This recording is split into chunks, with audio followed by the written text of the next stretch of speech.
Bezrat Hashem, secours est dédicacé par la famille Ochana, la refoua shlema pour l'enfant Meir Nissim ben Oreli Maza, שהקדוש ברוך הוא ישלח לו רפואה שלמה במהרה. Dit Rabbi de le Zohar, Vayar Elohim et haaretz v'hine nishchata.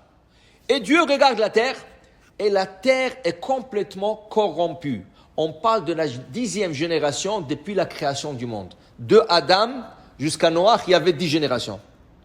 En 10 générations, ils ont corrompu la terre. Maintenant, la génération faisait combien? La génération faisait au moins 100 ans. Aujourd'hui, une génération, quand tu parles d'une génération, tu parles de 40 ans. D'où ce qu'on apprend du Tehillim. Arbaim Shana Akut Bedor. Combien durait la génération de ceux qui est sorti de l'Égypte? 40 ans. Alors aujourd'hui, une génération, c'est 40 ans. Mais à l'époque de Noach, Adam Arishon, Noach et tous ceux qui étaient dans cette... Alors une génération était minimum 100 ans. Minimum 100 ans. Okay? 10 générations. Et là, le monde, Hachem regarde la terre et il voit la corruption totale. La paracha nous dit, Hamas, ils volaient un de l'autre. Mais ils volaient de quelle manière? D'une manière tellement sophistiquée que tu ne peux pas les emmener en cours.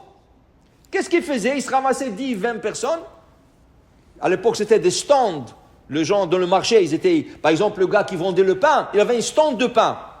Alors, les gens venaient, donne-moi une miche, 2 miches. Qu'est-ce qu'ils faisaient? Ils venaient 20 gars, rien qu'on veut goûter. Chacun prenait un petit morceau. Mais le petit morceau ne valait pas un sou. Donc, tu ne pouvais pas emmener aucun d'eux au cours. Et ils faisaient exprès. Il faisait exprès ça. Alors après, il allait dans la stand de viande. Après, il allait dans le stand de légumes et de fruits. Hachem, il voit ça, il dit, c'est pas possible. En plus de ça, l'adultère. Rachid dit, ils changeaient les femmes entre eux. Ils changeaient leurs femmes entre eux. Okay? Et Hachem, il dit, mais c'est pas possible, la corruption est tellement grande. Il dit ici, et Amay Nishrata, et pourquoi cette terre a été corrompue? Qui shrit kol basar et dakol haaretz. Maintenant, le Zohar il dit, ishrit kol basar, tout être, toute chair vivante a été corrompue. Drachi nous explique, Drachi ajoute, les animaux et la terre étaient corrompus. Comment les animaux? Du coup, tu vois que les espèces commencent à se changer. Le tigre, il va avec le loup, et le renard, il va avec l'éléphant. Ils se changeaient les espèces entre eux. Mais pourquoi? La terre. Tu plantes du blé, elle te sort de l'orge. Tu mets de l'orge, elle te sort de fèves. Tout est corrompu. Regardez dans la Maboul, regardez dans la paracha, vous allez voir. Quand la terre s'est inondée, c'est écrit que 24 centimètres, à peu près à presque un pied, s'est effacé de la terre. Quand le déluge est venu, un pied de la terre a été effacé, a été enlevé de ce monde. Pourquoi? À cause de la corruption de la terre. Enlevé comment? Ça veut dire que ça a disparu avec l'eau. Là, le Zohar il dit, comment on est arrivé à ce point que tout le monde sont corrompus, les animaux, la terre et tout ça, qui shrit kol basar, ça a commencé par les hommes qui ont appris aux animaux, qui ont appris à la terre. Toute la création a été corrompue complètement. Pour dire que c'est l'homme qui influence son entourage.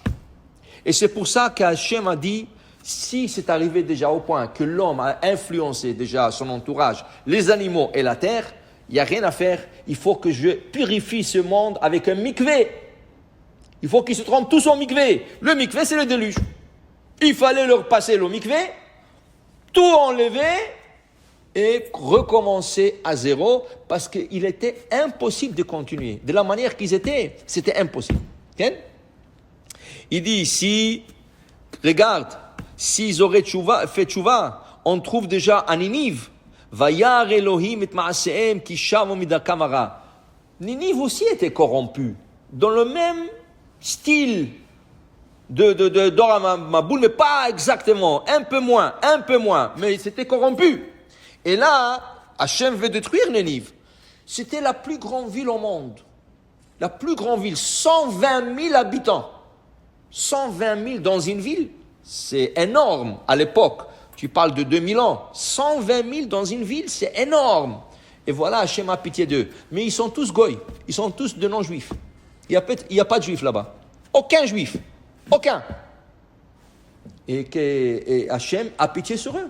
Il dit, je dois le détruire cette ville, mais c'est dommage. 120 000 habitants, oh, c'est beaucoup là. Il envoie Yona. Qu'est-ce que Yona a fait? Il se sauve. Pourquoi il se sauve? Dis-moi, tu vas choisir d'être prophète? Mais je vais être un prophète en Israël, je vais être un prophète sur les Juifs. Qu'est-ce que tu envoies chez des goy? Moi, qu'est-ce que j'ai à faire avec ce goy-là? Et en plus de ça, il dit, waouh, je sais qu'ils vont faire tchouva ce goy. Et après, qu'est-ce qu'ils vont dire les anges? Ah, regarde les goy, ils font tout de suite tchouva et les Juifs ne font pas tchouva. Et là, il y aura une accusation contre le peuple d'Israël. Alors Yona, il préfère de se sauver de Dieu.